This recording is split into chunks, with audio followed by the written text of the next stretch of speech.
Lord of the Mysteries has some of the greatest world building I have ever seen, but world building is slow and sometimes just a little bit boring. But that's not exactly how you want to start your anime. So a lot of things were missed in the Lord of the Mysteries anime. So let's talk about what they missed.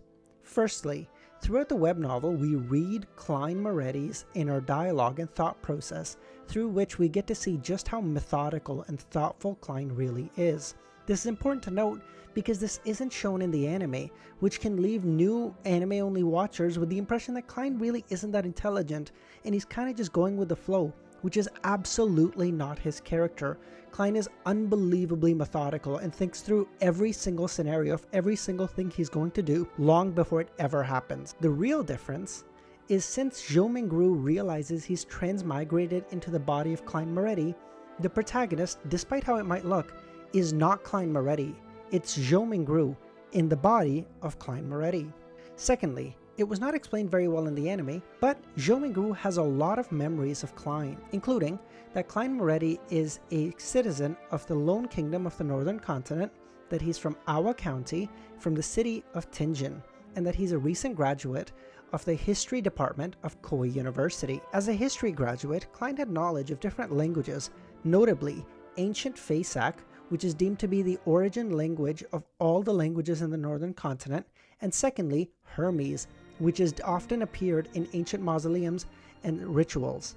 His father was a sergeant of the Royal Army and passed away during a conflict with the Southern Continent, and the bereavement allowance given to their family from the government allowed Klein to study at a private language school, eventually paving the way for an admission into a university. Klein's mother was a believer of the Evernight Goddess, one of the 7 Orthodox churches and main religion of the Lone Kingdom. Don't focus too much on that right now because, to be honest, it's really complicated. I'll soon be publishing a video on the 7 main churches and their believers of the kingdoms, so please keep an eye out for that in the near future. Klein has an elder brother, Benson Moretti, and a younger sister, Melissa Moretti. Their family is by no means wealthy, and in fact their situation could kind of be described as wanting. This wasn't exactly shown very well in the anime, but if you kind of pay really deep attention, you can see their house and you can see just how decrepit a state it really is in at the start. At the start of the show, they were solely supported by the elder brother, Benson. Moving on to removed scenes, a small but important scene in my mind was when Klein decided to remove the revolver from the desk and put it into his back pocket. Incredibly intelligently, he thought the revolver might misfire. Hence, he drew the revolver, released the chamber, and then aligned the empty chamber, which was a result of the suicide shot, along with the gun's hammer before closing it. This way, even if it was to misfire, it would discharge an empty round. A small but important note to show just how smart and methodical Klein really is. It was explained that Melissa has quite a talent in machinery. This was vaguely hinted at when Melissa helped Klein fix his pocket watch. However, it would have been nice for it to actually be stated, such as in the web novel where it was explained that Melissa was attending Tianjin Technical School, which was an error in the Crunchyroll subtitles of the anime, where it stated that she was attending Backland Technical School, not Tianjin. I don't know how they messed that up, but they did, so, just a small thing, but important. And her weekly tuition was 9 pence. They stated that she was doing very good and is making her own clockwork contraptions. It further went on to describe that Klein's elder brother Benson was insistent that Klein used a gas lamp that was installed next to his desk. All this to allow Klein to study to ensure that he graduates from university. This is significant as the lamp is a pay-by-the-hour device and was quite expensive for a family as destitute as Klein.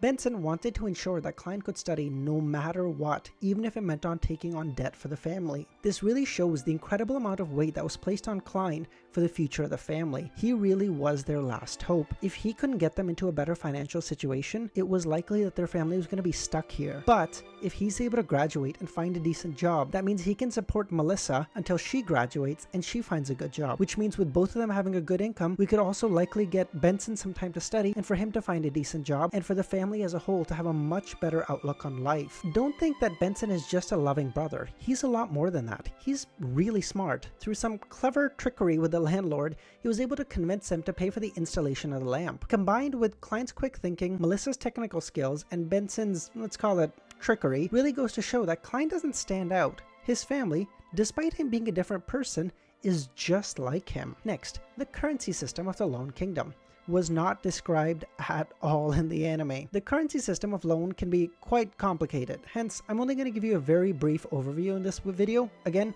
there'll be an actual video fully and comprehensively explaining the currency system later. Keep an eye out in like the next 3 or 4 days or so. The currency of Lone is mainly split into 3 parts: pounds, soli, and pence. To give you a rough idea, a pound is roughly equivalent to 100 American dollars of today's money, accounting for inflation. A pound is equivalent to 20 soli, and 1 soli is equivalent to 12 pence. That's really, really complicated, and I'm sorry to throw that all at you, but it's important that you know that because they're likely not going to go over it, and they didn't give a very good perspective of how money works in the show. And it's really important because Klein is kind of a money hoarder. He loves money, okay? And it's not going to make much sense how much money he's saving if you don't have any concept of what the money really means. It would be like if I said, hey, I created a new currency and I'll pay you 1,000,000 glarpa-glarps. The question wouldn't be, oh my god, 1,000,000, I'm in. No, the question would be, what the hell is a glarpa-glarp? And how many dollars is a glarpa-glarp? That would be the question, right? So until you know how pounds, soli, pence kind of translate into our world, or, you know, into physical objects, it's kind of hard to understand. When Klein was purchasing the 8 pounds of bread that Melissa told him to at the start of the show, the cost of that was 9 pence. Klein asked, wait, wasn't it 11 pence just like 2 days ago? The lady responded, you have to thank the people who protested on the streets to repeal the Grain Act. Now, the Grain Act isn't super important right now, and to be honest, I'm not far enough into the web novel to tell you even what it is, but it goes to show how in-depth the world actually is. There's legislation and political matters occurring in the world. It's not just Klein that's, you know, doing anything interesting. There's so much happening in this world, and Klein is a very, very, very small cog in it. When Klein first entered Koi University, he felt incredibly inadequate because he realized that he was in a class with nobles who had long been studying the ancient languages that he was just being introduced to right now. Because they were nobles, they were being taught this as children, but Klein only made contact with these languages after becoming a university student, which goes to explain the complicated socioeconomic complications of this world. Klein, however, was able to catch up to his noble classmates and was eventually able to graduate with relatively average marks. Hence, Zhou also recalls that Klein has a job interview at Tingen University in the near future, which Benson and Melissa are both really, really hopeful that Klein will get, allowing their financial situation to massively improve. It also was stated that perhaps as a result of the memory fragments of the original Klein and the constant desire for money he had, because again, they live in a really bad house. House? Why am I turning British? What the hell is happening here? None for me, Lydia. I'm meeting me mates down at the pub. They don't really have any money for anything other than just necessities. So Zhou, possibly as a result of that, fell in love with the currency of Lone. He was like, oh my god, I love this. I want to get more of this. When speaking with the baker about purchasing bread, Klein, in the memory fragments of the original Klein, recalled fantasizing about wanting to rent a bungalow in the suburbs. There'd be, 5 or 6 rooms, 2 bathrooms, and a balcony. Now, that sounds like a really, really wishful dream to us because, Jesus Christ, a house with 5 rooms, that's massive. But in this world, that's actually not that bad. That's actually not that wishful a dream.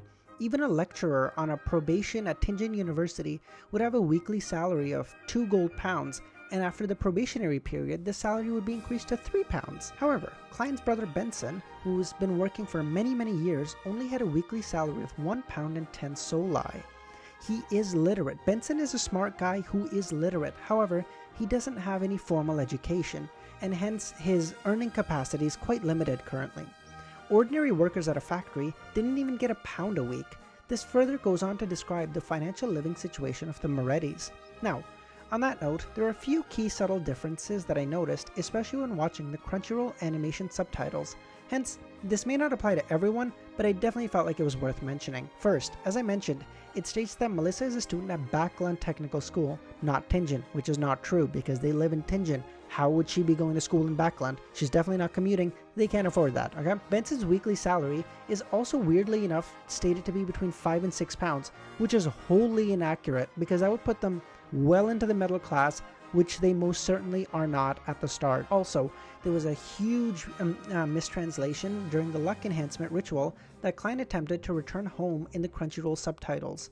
It was stated as celestial worthy 4 times, whereas in the original web novel, the words of the luck enhancement ritual were Blessings stem from the immortal Lord of the heaven and earth. Blessings stem from the Sky Lord of heaven and earth. Blessings stem from the exalted Thirch of heaven and earth. Blessings stem from the celestial worthy of heaven and earth. What does that mean? Couldn't even tell you. Again, I'm not far enough into the web novel to actually even give you an answer on that. Even if I was, I wouldn't spoil it for you anime only, so haha. Next, in the Tarot Club gathering. That happened above the Grey Fog. There was a significant portion that was cut out from the anime compared to the original web novel. First, Alger, the gentleman with the blue hair, gave a very descriptive definition of what pathways are and what beyonders are for Audrey, the girl with the blonde hair. Secondly, when Audrey asked how to become a beyonder, Klein in the anime beckoned Alger to answer. He said, "Oh, this gentleman would have a great answer for you." In the web novel, Alger didn't need that. He waited for a few seconds, and when he saw that Klein, or the fool, had no intention of answering, he proactively gave an answer. That feels like a really small detail, but that's a big difference, because it's the difference between an Alger who's so self-involved. He's like, "Oh, I'm not going to give any information unless I have to," which is where the fool had to say, "No, give her an answer." Whereas in reality, Alger saw that this was a girl who just was looking for help, and she was of no real threat to him, so he was happy to help her. Secondly, once again, on this just refers to the Crunchyroll dub, but again, the names of the potions that Alger currently has available are Sailor, His Sequence, and Spectator, not Audience. I don't know why it was referred to as Audience. It's Spectator literally everywhere. So, you know, for anime onlys, this is important, because if you try to talk to someone about this show and you say Audience, everyone's going to be like, what are you talking about? What is happening? Audrey decides that she would like to take the Spectator potion. Alger then told Audrey the ingredients in order to make the potion, which again was somehow missing in the anime, which is super confusing to me, because how would Audrey possibly make the potion without having the ingredients? That doesn't even make any sense. After the end of the tarot gathering, we briefly got to see the point of view of both Audrey and Alger.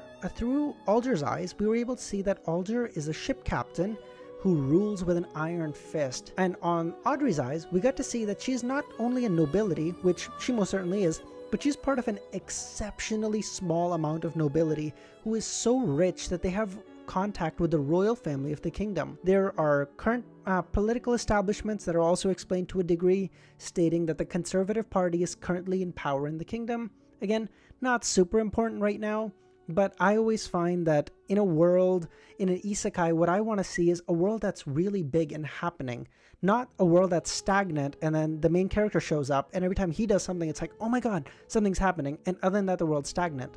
And that's most certainly not the case in Lord of the Mysteries, but if you leave out all the stuff that's happening, that's what you'll be left with. You'll be left with a husk of the actual original web novel. Continuing on. Following the tarot gathering, Klein returned home and began to read his notebook for the previous entries to recall some memories that he lost, because like I mentioned, Joe has most of the memories of Klein, but certainly not all of them. He's missing a decent chunk. So there were a few key things that were stated in the diary entries. I'm just going to go over the key ones. Firstly, that Klein's friend Welch had found a notebook from the 4th epoch. The 4th epoch was the epoch before the present one. Its history is mysterious and incomplete, and Klein, as a history graduate, was always keen to learn more. And now, Joe has sort of inherited that drive for knowledge and hunger of history. We also got a mention of a currently nominal figure by the name of Mr. Azek, but I promise he becomes important really later. He's actually my favorite character. I'm not going to say any more, okay? Klein was then visited by some regular police officers. Not beyonders, regular police officers. But among them was Captain Dunn.